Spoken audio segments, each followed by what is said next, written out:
ትሬደር ነኝ ብለህ የምታስብ ከሆነ ይህ ቪዲዮ ላንተ ነው። ማርኬት ሜከሮች እያጭበረበሩን ነው፣ ስማርት መኒ አካውንታችንን እያደኑ ነው ብለን የምናነሳበት አደገኛው ሳይንሳዊ ሚስጥር። እስቲ እውነቱን እንነጋገርና ስንቶቻችሁ ናችሁ ይህ ነገር አጋጥሟችሁ የሚያውቀው? ቻርቱን በሚገባ ትተነትናላችሁ፣ በጣም ቆንጆ ሴታፕ ታገኛላችሁ፣ ትሬድ ትገቡና ልክ መጽሐፍ ላይ በተማራችሁት መሰረት ፕላሳችሁን ሰፖርት ወይም ሬዚስታንስ ስር ታስቀምጣላችሁ። አሁን ማንም አያገኘውም ብላችሁ በልበ ሙሉነት ትጠብቃላችሁ። ነገር ግን ልክ እናንተ ትሬድ እንደገባችሁ ማርኬቱ ድንገት ወደ እናንተ አቅጣጫ መምጣት ይጀምራል። ቀስ ብሎ ይመጣና ልክ የእናንተን ስቶፕ ሎስ በአንዲት ፒፕ ልዩነት ነክቶ አስወጥቷችሁ እንደገና አቅጣጫውን ቀይሮ እናንተ ወደ አሰባችሁት ቦታ ይበራል።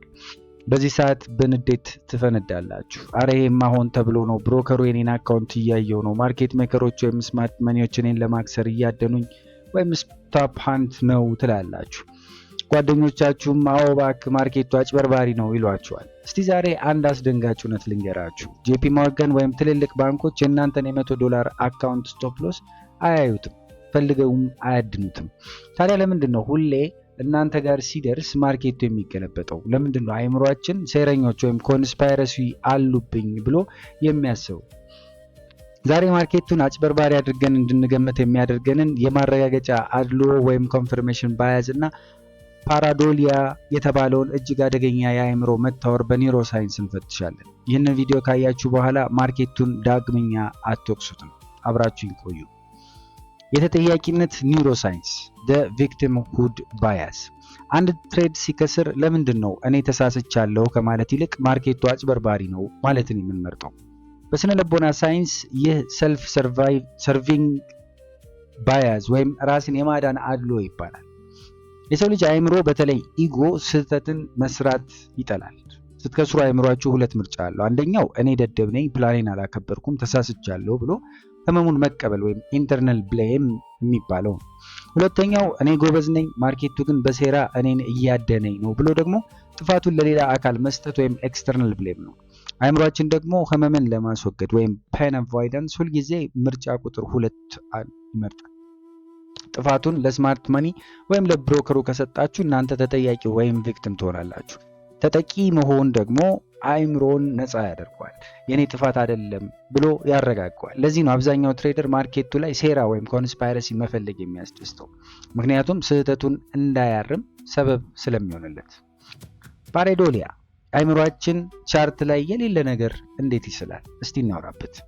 ግን እኮ 3 ጊዜ ተከታትሎ ስቶፕ ሎስን ነክቶን የተመለሰው ትሉ ይሆናል። ልክ ናችሁ፣ ሊከሰት ይችላል። ነገር ግን ይህ ሆን ተብሎ የተደረገ አይደለም።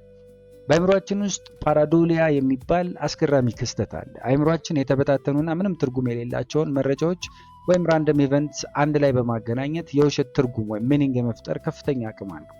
ስቶፕ ሎሳችሁ 10 ጊዜ ተመቶ ሊሆን ይችላል። ከነዚህ 10 ጊዜ ውስጥ ማርኬቱ ነክቶት የተመለሰው 2 ጊዜ ብቻ ነው። ቀሩን 8 ጊዜ ግን ማርኬቱ ነክቶት ወደ ታች መውረዱን ወይም ወደ ኪሳራ መሄዱን ቀጥሏል። ግን አእምሯችሁ የትኛውን ነው የሚያስታውሰው? አእምሯችሁ የሚያስታውሰውና የሚያጎላው ያቺን ያናደዳችሁን 2 ጊዜ ነክቶ የተመለሰበትን ስቶፕ ሃንት ክስተት ብቻ ነው። ያቺን 2 ጊዜ ያጋጠመች አጋጣሚ ወይም ኮኢንሲደንስ አእምሯችሁ ወደ ቋሚ ህግና ሴራ ነው ብሎ ይቀይራታል። ያንን 8 ጊዜ ማርኬቱ ልክ ሆኖ የወረደበትን ሙሉ በሙሉ ይደልተዋል ማለት ነው፣ ወይም ኮንፈርሜሽን ባያዝ ያመጣበታል። አእምሯችሁ እያስታወሳችሁ ያለው እውነታውን ሳይሆን የራሱን ቁስል ብቻ ነው ማለት ነው። የሊኩዲቲን እውነታ እናውራ እስቲ። the science of smart money የሚለውን እሳቤ ማለት ነው።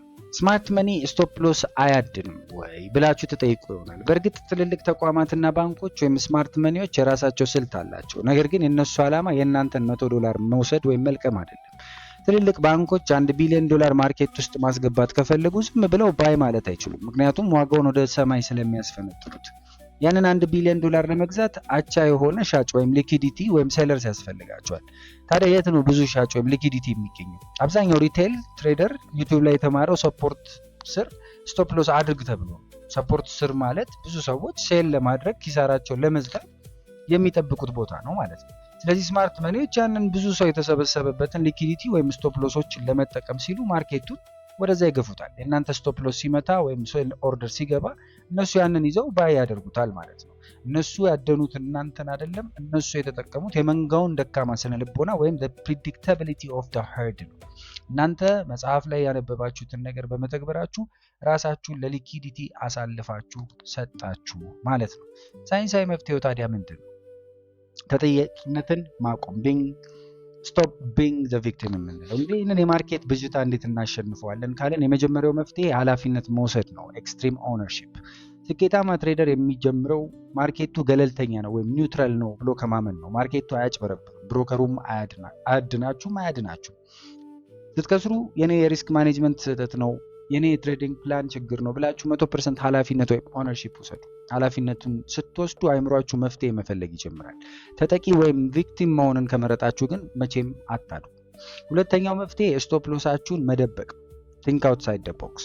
ሁሉም ዩቲዩብ የሚያስተምረውን ሰፖርትና ሬዚስታንስ ስር ስቶፕ ሎስ ማስቀመጥ አቁም። አይምሯችሁ ከመንጋው ወይም ከሄርድ ሜንታሊቲው እና አስተሳሰብ አውጡት። ስቶፕ ሎስ ስታስቀምጡ ኤቲአር ወይም ለምሳሌ አቨሬጅ ትሩ ሬንጅ የተባለውን ኢንዲኬተር መጠቀም ትችሉ ይሆናል። ከማርኬቱ መደበኛ እንቅስቃሴ ወይም ቮላታይሊቲ ወጣ ብላችሁ ወይም በፈር ጨምራችሁ አስቀምጡት። የስማርት መኒን ሊኩዲቲ ዞን እወቁ እንጂ የዞኑ አካል አትሁ። ሶስተኛው መፍትሄ ዳታውን እመኑት። ትረስት the data not the emotion።